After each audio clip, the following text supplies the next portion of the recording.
D'abord, je voudrais remercier les organisateurs donc, de ce forum pour nous avoir invités à intervenir dans cet atelier. Quand je dis nous, c'est le collectif pour la défense des terres malgaches, un collectif qui s'appelle TANI. TANI, ça veut dire la terre en malgache. Collectif qui a été créé en France au moment de l'affaire Daewoo, qui a été évoquée ce matin, c'est-à-dire la promesse de cession de 1 300 000 hectares de terres arables par le gouvernement de l'époque, en 2008, à la multinationale sud-coréenne Daewoo Logistics. Donc voilà, peut-être quelques points de repère. Peut-être Madagascar a engagé un processus socialiste dans les années 70, suite donc au mouvement populaire qu'il y avait dans les années 70. Il y a la classe politique qui a essayé donc d'intégrer les revendications nationalistes de cette époque dans un programme politique. Dans ce programme politique, il était question notamment de réforme agraire. Et on s'est aperçu très vite que cette réforme agraire, elle ne s'est pas du tout faite. Elle a donné lieu à une dérive clientéliste du pouvoir. Et donc, ce qui était une promesse de socialisme a été un socialisme administratif, donc d'une certaine manière.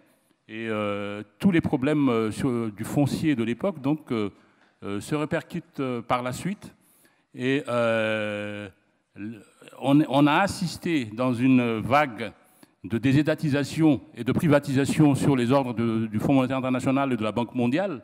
On a assisté à une sorte de concurrence entre la décentralisation du foncier, qui est réclamée par la population rurale notamment, et de l'autre côté, une ruée, une facilitation des pouvoirs en place qui se sont succédés, une facilitation de la ruée vers les terres, et ça a donné lieu, entre autres, donc, à l'affaire Daewoo en 2008.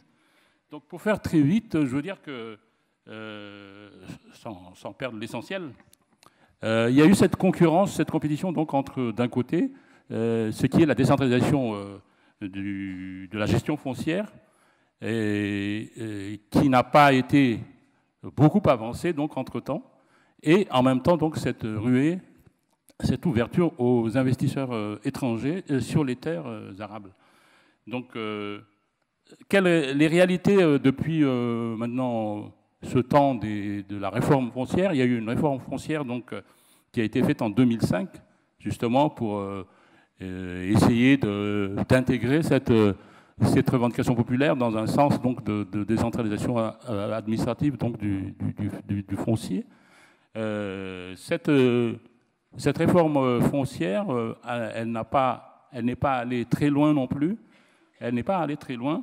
Et ce qu'il y a aujourd'hui, donc, c'est qu'aujourd'hui, en matière d'administration du foncier, il y a des titres fonciers, des certificats de foncier, des certificats fonciers qui, aujourd'hui, ne donnent aucune sécurisation aux populations rurales, donc, et à tous les citoyens malgaches d'une manière générale. Il y a les terrains de l'État, on ne peut pas demander ni titre, ni certificat, etc. etc. Donc l'accès à la terre reste donc toujours problématique aujourd'hui à Madagascar, sous ces aspects tels que j'évoquais tout à l'heure là. De l'autre côté, il a été très courant le système de location de terrain pendant une longue durée par la signature de baux amphithéotiques, donc, de 18 à 99 ans, ou par des contrats d'une durée moins longue mais renouvelable. Donc c'était la méthode souvent utilisée. Mais maintenant, il y a de plus en plus, on a entendu il y a des bruits qui courent, mais c'est aussi attesté par des faits réels, que des terrains sont vendus par les pouvoirs en place, donc vendus à des intérêts étrangers, des multinationales, qu'elles soient chinoises, nord-américaines, australiennes, etc., etc. Et puis, dans cette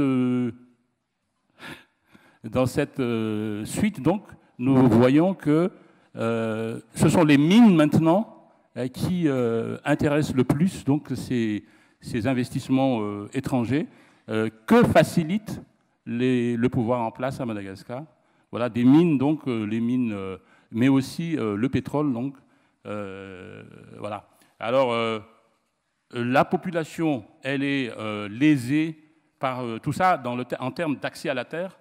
Et pour conclure, je vais peut-être vous dire les 3 propositions que fait aujourd'hui, que continue de faire le collectif TAN, notre collectif donc, qui est établi en France, mais qui a un lien avec les sociétés civiles travaillant sur le foncier à Madagascar, mais aussi avec les communautés locales, dans le sens que notre collectif fonctionne comme une organisation d'alerte et de réseautage.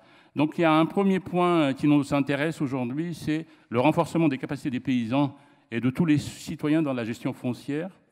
Le deuxième point, c'est la priorité que nous demandons à donner au développement de l'agriculture familiale paysanne.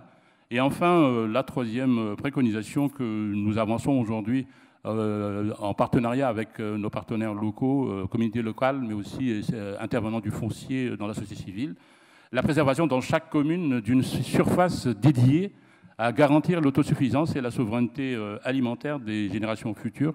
Ça rejoint un peu ce qui a été dit ce matin par un intervenant. Je crois que je vais arrêter là. Est-ce que j'ai tenu les temps ? Merci beaucoup Jean-Claude.